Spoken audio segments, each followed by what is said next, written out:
Christmas is just around the corner.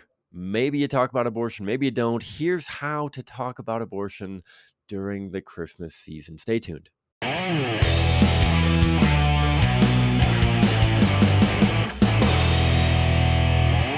folks. Welcome back to the Pro Life Guys podcast, a show dedicated to equipping you with the tools that you need to have compassionate and compelling conversations about abortion so that together we can change minds, save lives, and transform our culture. My name is Cam. I am the host of the show. I hope that Christmas preparations are coming along well for all of you. Whether Christmas is a big to-do in your house, whether it's a small to-do, maybe it's not a to-do at all. I know that we got a diverse audience out there. For many people, they're going to be celebrating some capacity of a holiday in the next few days, few weeks, that kind of thing, depending on when you're listening to this episode. And I get asked surprisingly often, how do you talk about abortion during Christmas? And I think that it's a really interesting question. I have a lot of, I'm going to turn my screen for those on YouTube. For those who are just tuning in from a podcatcher, this is going to be lost a little bit on you. I'm going to turn towards this great bookshelf that I have here. I have great pro-life resources from a lot of people that have passed them on to me from different pro-life offices, many that I've picked up of my own accord, all that kind of thing.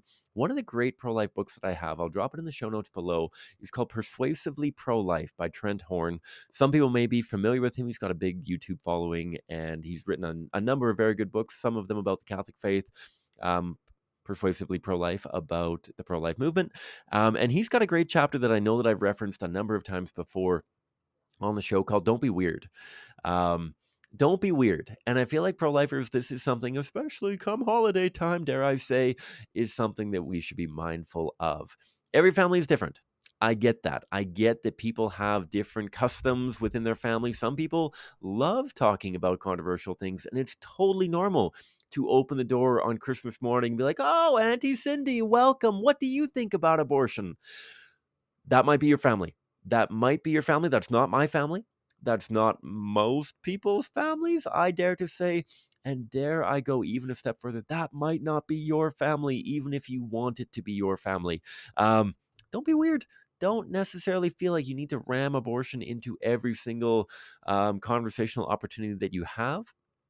Um, Especially with family, right? That we end up doing CCPR activism and outreach, whether our street corner displays, whether our door knocking, relatively close to Christmas. We're not going to do it on Christmas Day or Christmas Eve, that kind of thing. But we often go up until the week before Christmas, that kind of thing, because we have a high degree of urgency.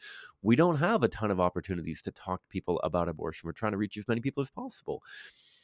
People within your sphere of influence, you do have a different kind of opportunity with, though, that you could have conversations with them at a multitude of different points in life, whether it's at Christmas, whether it's not at Christmas. You have some kind of an open door relationship with them that you can engage on different topics, whether they be something like abortion, whether it's something much more lighthearted. You have a pre-existing relationship.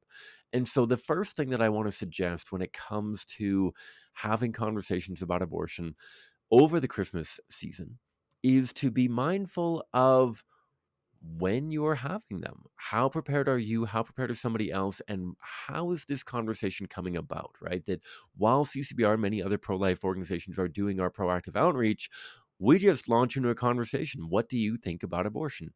And that might not make sense, and that might actually limit your opportunities to have meaningful conversations about abortion if you do that in a way that your family deems inappropriate. If you're launching into this while serving the Christmas turkey kind of thing, and your family's like, oh, okay, Cam's weird.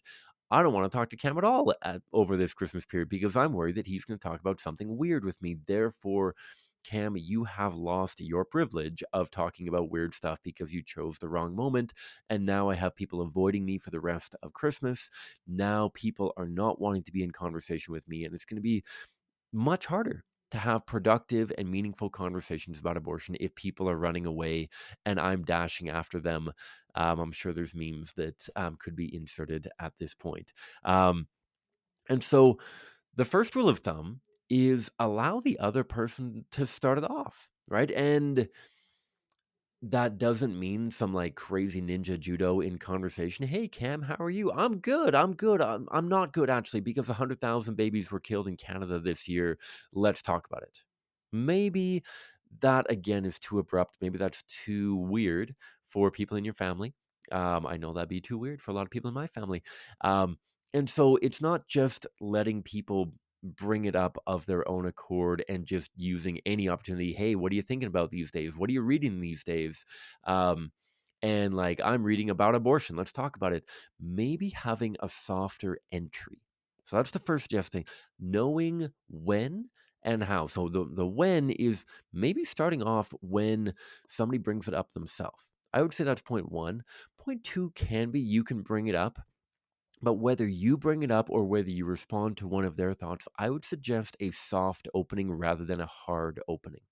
And what I mean by that, it's often just a matter of adding, whether it's a few extra words, whether it's an extra sentence or two to kind of frame things um, that give you a smoother entry point. And so, again, if it's a matter of, hey, what have you been up to this year? Instead of, I've been volunteering a lot for a pro life organization. What do you think about abortion? It might be, hey, what have you been up to this year? You know what? I've been doing a lot of different things. I've obviously got school and I've got work on the go. One of the new things that I've been doing, which might seem kind of out there, is I've actually been doing some volunteering with a pro life organization. And let that stand and see how they're going to respond to that. And if they say, oh, well, cool. How's school going? Well, I don't want to talk about school. I want to talk about abortion. Don't be weird. Don't be weird. That's not how conversations generally go. If you didn't end with a, "Hey, I'm in school and I'm working part-time and whatever," and they say, "Oh, where are you working?" "Oh, I don't wanna talk about where I'm working. I wanna talk about my school." That as well would be weird in my humble opinion and by a lot of social standards and whatnot, and so don't force the conversation too heavily, but feel free to draw it back. You know what? I School's been great. School's been really cool. I've been learning lots. I've been really enjoying my micro econ or my psychology or my English lit and this kind of thing. And you know what? I It's been interesting talking with people in my class about the pro life volunteering that I've been doing because obviously that's way out of a lot of people's point of reference and with everything going on south of the border, I think that this is also an interesting opportunity. And you're going to flirt with a very polarized conversation. I don't know where your family's at on Trump and other political components, but I have a whole episode that I'll drop in the show notes below on how to navigate Trump in your conversations. These are good entry points. You know what? There's been a lot going on this year, and it's been crazy watching the news following the election south of the border, following um, conversations about abortion. I feel like maybe it's just the YouTube channels and the algorithms that I'm seeing, but like I'm seeing a lot of people with a lot of pretty polarized commentary on abortion, and it's been interesting volunteering with this pro life group that tries not to take a super polarized and super hostile approach on abortion. It's been really cool getting more involved with this group. And it's interesting how many people, I don't know if it's quite bait or manipulation, but just general human interest and politeness even at times like, oh yeah, like what's the pro-life group, or what do you do with your pro-life group or whatever, and like, oh well, you know what, we do a lot of outreach and we talk to a lot of people about where they're at on the abortion issue, if they support it all the time, some of the time, none of the time, and we try to talk to them, see if there's particular circumstances in which they think abortion might be okay, or maybe they have a hard time accepting that a preborn human is really a living member of the human family, or something like that. And I don't know, like where are you at on this whole thing? And so like that's a soft entry, in my opinion, into the abortion conversation. Here's my experience from the year. We're kind of sharing our experiences, we're sharing our interests, we're sharing our passions. This is what I'm thinking, and I'm going to try to read them, body language and whatever they're saying to me. Are they interested in having this conversation now? And if not, what is my opportunity in the future to have conversations not only with this person, but with people that this person may influence, right? If you're talking to that outspoken and gets her fingers into everything aunt or uncle or whomever, and you say, okay, well, if this blows up, then this person is taking their family and leaving, and my family is no longer going to be invited over to their house and all this kind of stuff, maybe that's actually losing you an opportunity to have meaningful conversations about abortion. And so reading the room and reading the person you're talking to when it comes to your soft entry into the abortion conversation. So that's number two. So one being, when do you do it? Two being, how do you do it? Three being, how far do you do it? And again, as I've talked about on the show before, I think that we need to have a slightly different approach when it comes to people within our spheres of influence, knowing that we will, Lord willing, have future opportunities to continue the conversation. Whereas when we're at outreach, in all likelihood, I'm never going to see the person that I'm talking to again, right? Like, sure, divine providence might bring them into my path again, and I might knock on the same person's door by accident. Maybe I knock on their door one day and they come by my choice chain display on another day or something like that. It's not very frequent that that happens. Just anecdotally, I have very few people who do that. And I think that because that happens so seldomly, we have an added incentive to try to get as far through the roadmap as we possibly can, maybe even pushing somebody outside of the realm of social practice kind of thing, saying, hey, I get that you don't want to have this conversation, and yet there's 300 children being killed every day in Canada. And what would we be doing if their unborn kids were being killed every day? Would we be able to just avoid that conversation because it makes us feel uncomfortable? That might be something that you would say at a doorstep on a street corner or something like that.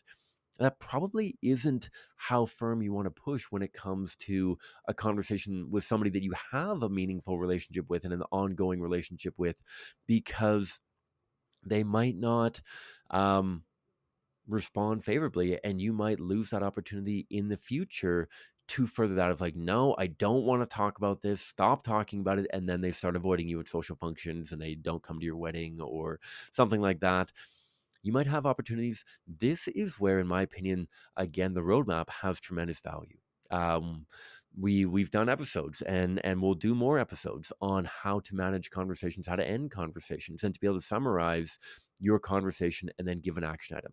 Hey, you know what? Like, I feel like we're probably going to get called away to help out with dinner here. I feel like we're probably going to have to move on to other things. Hey, I don't really want to talk about abortion anymore. Hey, I get that.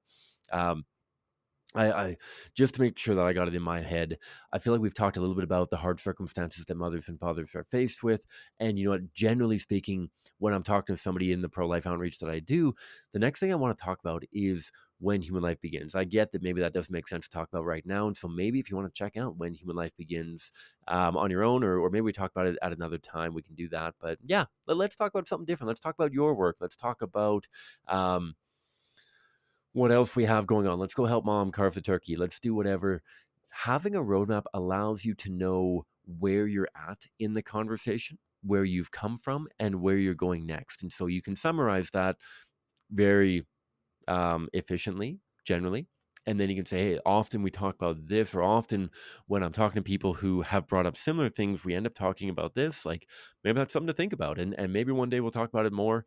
Um, and if you can be proactive, like, let's not be weird about this. Like, I'm not going to bring it up every time we talk about it. Maybe we can both kind of read the room and see if it makes sense to talk more about this. But I would be interested in talking more about it if ever you want to, whether we go for coffee, whether we talk on the phone, whether we find another time to kind of talk through this, because I think it's important that, again, this conversation doesn't need to be entirely political or super hostile or whatever. Like, I love to just like talk through things and wrap my head around where you're at, and maybe share a little bit about where I'm at, something like that.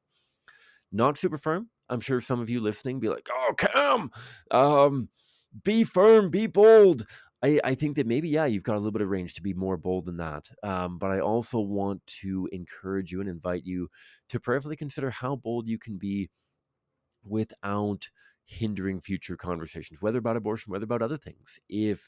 Um, if this becomes something that you've closed doors either for a short period of time, maybe even a long period of time, or maybe even permanently with the person you're talking to, and maybe even others, maybe that isn't the most strategic approach to conversations with particular people in your family. So Maybe you don't have a little notebook in which you have a whole game plan for every single person, like a NFL football coach might have, how you're going to game plan all of your relatives over Christmas break.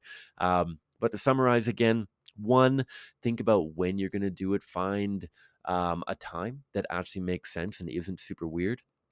How are you going to do it?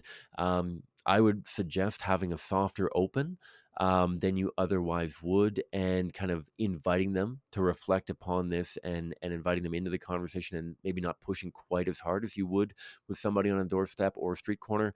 And third and finally, this is something that you may very well need to wrap up before the end of the conversation. You may not push as hard as you otherwise would. And if that's the case, then to be able to summarize, like, hey, I think it's great that we talked a little bit about this hard circumstance, about that hard circumstance, about this important principle, whatever. Maybe we got into the humanity. We talked a little bit about whether or not they're actually living human, or maybe you even got into the personhood of. We talked a little bit about even whether killing human beings based on how old they are is any different or any better than killing them for any other reason. Let's pick this up another time. Let's not be weird about it, and like find a time that makes sense for both of us. But I would love to continue talking about this and thinking about this, because obviously there's a lot at stake when it comes to whether or not I'm a big prick, or whether or not we're killing a ton of human beings in our country. So let's pick it up sometime in the future, and thanks a ton. And then last thing, if you can be the initiator of the next thing, let's go and do this, let's talk about this, let's do something else, so that there is a smooth pivot and not a big awkward silence, and then you both kind of stare at your drinks for a little bit, and what is left in their mind is an awkward moment. And oh, I don't want more awkward moments with Cam, there's enough of them already. It's something that, this person was natural, was normal, was engaging. Let's do this again. I don't have a negative impression left in my mouth. So often we talk about how what people remember from our conversations is the images of preborn children and how they were treated. And if we can make sure that they were treated well, with respect, with politeness, and with social courtesy, I think that's going to go a long way to opening doors in the future as well. I hope that's helpful. May God bless you abundantly wherever you're at, however many hours are left in your day.